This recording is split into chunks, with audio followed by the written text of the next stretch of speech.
کیسا لگ رہا ہے آپ کمنٹ کے اندر یہ بھی ضرور بتائیے۔ تو روزنامہ ایکسپریس کا اگلا کالم ہے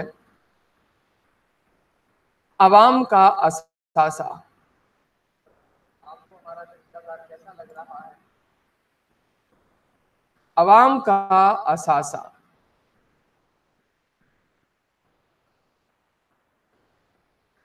اگر ابھی تک آپ نے ہمارا چینل سبسکرائب نہیں کیا تو فوراً کر لیں، کیونکہ اس چینل سے حاصل ہونے والی رقم الخاتم پبلک اسکول میں پڑھنے والے یتیم، غریب اور مسکین بچوں کی تعلیمی کفالت پر خرچ کی جاتی ہے۔ عبد القادر حسن صاحب اپنے کالم کا آغاز عوام کا اثاثہ کا اس طرح کرتے ہیں: غریب ہونا کوئی اعزاز نہیں ہے، جہالت اور غربت سے رسول پاک صلی اللہ علیہ وسلم نے پناہ مانگی ہے۔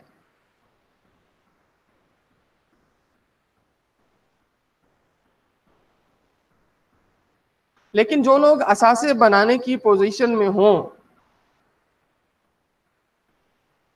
اور رہے ہوں، وہ اگر ایسا نہ کریں تو پھر ان کی غربت اعزاز بن جاتی ہے۔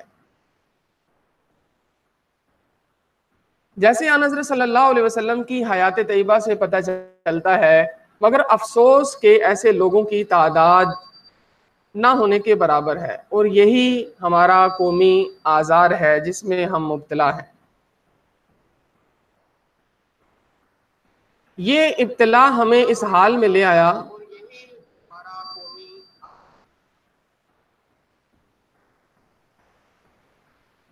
لیکن جو لوگ اثاثے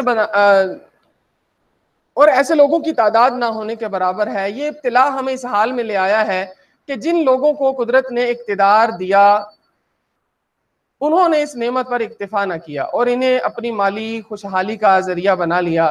رعایا خودکشیاں کرتی رہی اور یہ لوگ اثاثے بناتے رہے۔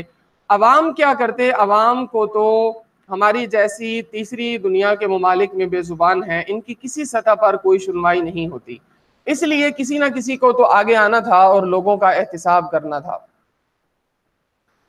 اقتدار کی آڑ میں اثاثے بنانے والوں کا اگر احتساب نہ کیا گیا تو پھر اس قوم کا اللہ ہی حافظ ہے، اور کیوں ایسی قوم کی حفاظت کرے گا جو دیانت امانت کے کم تر تقاضوں کو بھی پورا نہیں کرتی۔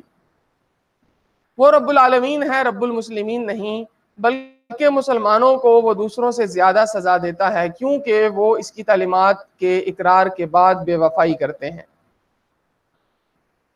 غداری کو سزا اس سے بہرحال زیادہ ہوتی ہے جو باہر کا ہوتا ہے اور جس کو عہدہ نہیں ہوتا۔ اثاثوں کا رضاکارانہ اعلان عام طور پر کم ہی ہوتا ہے، لیکن ماضی کی حکومتیں کچھ ایسے قوانین بھی بنا گئیں یا غلطی سے ان سے کچھ ایسے کام بھی سرزد ہو گئے جس کے تحت جو لوگ اس ملک کے الیکشن میں حصہ لیتے ہیں، اہم عہدوں پر فائز ہوتے ہیں یا قانون کے وضع کردہ دائرہ کار کے تحت کاروبار کر رہے ہیں، ان کو اپنے اثاثوں کو ظاہر کرنا ہوتا ہے تاکہ وہ اپنی سالانہ آمدن کی بنیاد پر حکومت کو ٹیکس ادا کریں۔ آج سے کچھ عرصہ پہلے تک ٹیکسوں کا حساب کرنے والے محکمے کارندے ٹیکس دینے والوں کے ساتھ مل کر حکومت کے خزانے سے زیادہ اپنے خزانے کو بھرنے کو فوقیت دیتے تھے، اور جو کچھ بچ جاتا تھا وہ حکومت کے خزانے میں کسی حساب کتاب کے بغیر جمع کر دیا جاتا۔ ان کی چھان بین نہیں ہوتی تھی، بلکہ ہمارے سیاستدان ہی ان کی ڈھال بن جاتے تھے اور اقتدار میں آنے والے اقتدار سے محروم لوگوں کو تحفظ فراہم کرتے تھے۔ چوروں کا تحفظ نہیں کریں گے تو اور کون کرے گا؟ ہماری حکومت کے سامنے ایسے مسائل کے کئی پہاڑ کھڑے ہیں جن پر چڑھنے کے لیے ان کو راستہ نہیں مل رہا، اور جو راستہ دکھائی دے رہا ہے وہ راستہ پہاڑ کی اترائی میں کھڑے عوام کی جانب جا رہا ہے، اور پہاڑ پر چڑھنے کی بجائے عوام کو مزید زیر بار کیا جا رہا ہے۔ وزیر اعظم عمران خان بار بار قوم سے رجوع کر رہے ہیں اور ان کو بتا رہے ہیں کہ ان کی قومی دولت کو کس قدر لوٹا گیا ہے۔ انہوں نے اس لوٹے اثاثوں کو ملکی خزانے کا حصہ بنانے کے لیے ایک اسکیم متعارف کرائی ہے کہ چھپائے گئے مال کا بہت تھوڑا سا حصہ حکومتی خزانے میں جمع کرا کر اپنی دولت کو قانونی بنا لیں۔ اس اسکیم سے حکومت کو کیا نتائج حاصل ہوتے ہیں اس کا علم تو آنے والے دنوں میں ہوگا، لیکن خبروں سے یہ معلوم ہوتا ہے کہ حکومت کی اس پیشکش سے بہت کم لوگ استفادہ کر رہے ہیں۔ میں عرض کروں گا کہ اگر پاکستان کے عوام کے سیاسی لیڈروں اور بڑے کاروباری لوگ اگر پاکستان کی بقا کی خاطر اپنی اثاثوں کو رضاکارانہ طور پر اعلان دیں تو پاکستانی عوام حیران و پریشان ہو جائیں گے کہ ان کے ملک کے اپنے لوگوں کے پاس کس قدر دولت کے انبار موجود ہیں۔ ہمیں کسی IMF یا عالمی مالیاتی اداروں کی قطعاً ضرورت نہیں رہے گی۔ یہ وہ دولت ہے جو اس ملک میں رہ کر اس ملک کے وسائل کو استعمال کر کے ہی کمائی گئی ہے اور اس ملک کی امانت ہے، لیکن ہم اس قومی امانت میں خیانت کر رہے ہیں۔ یہ کچھ عرصہ قبل ہم نے دیکھا کہ اس ملک کے بااثر لوگوں کے گھروں میں لوٹی گئی دولت کے کروڑوں اربوں روپے نقدی کی صورت میں موجود ہیں، جن کی گنتی کے لیے مشینیں بھی جواب دے گئی ہیں۔ عوام جب یہ سب کچھ اپنی آنکھوں سے دیکھتے ہیں تو ان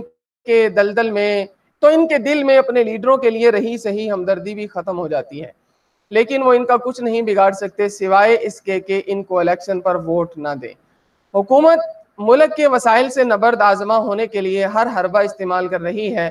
یہ مسائل اگر وہ صدقے نیت سے حل کرنے کی کوشش کریں گے تو پھر ہم عوام بھی ان کا ساتھ دیں گے، اور اگر انہوں نے بھی ماضی کی حکومتوں کی طرح سیاسی شعبدہ بازی کی کوشش کی تو پھر وہ بھی جانے اور ان کے مسائل۔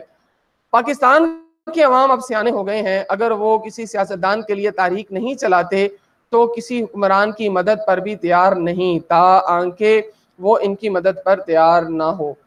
یہ اثاثے ظاہر کرنے کی اسکیمیں ہم نے بہت پہلے بھی دیکھی ہیں اور ان کے نتائج سے بھی آگاہ ہیں۔ یہ بڑے لوگوں کے کھیل ہیں اور جو ایک دوسرے سے کھیلتے ہیں۔ ہم عوام کا اثاثہ تو 2 وقت کی روٹی ہے جس کا حصول مشکل ہوتا چلا جا رہا ہے۔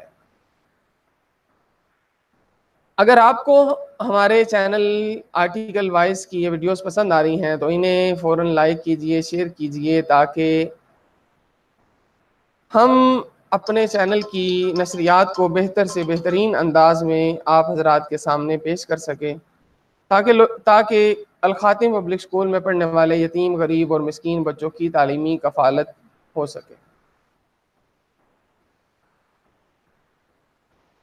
روزنامہ ایکسپریس کے اگلے کالم نگار کی طرف چلتے ہیں۔ اسلام امجد صاحب کا اگلا کالم ہے۔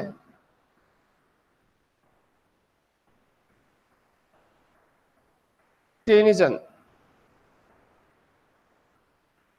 لکھتے ہیں، چینی زبان کچھ ایسی ہے کہ اس کا رسم الخط اور صوتی نظام دونوں ہی مشکل سے پلے پڑتے ہیں، اور اگر انہیں انگریزی کی معرفت سمجھنے کی کوشش کی جائے تو یہ بالکل ہی سمجھ سے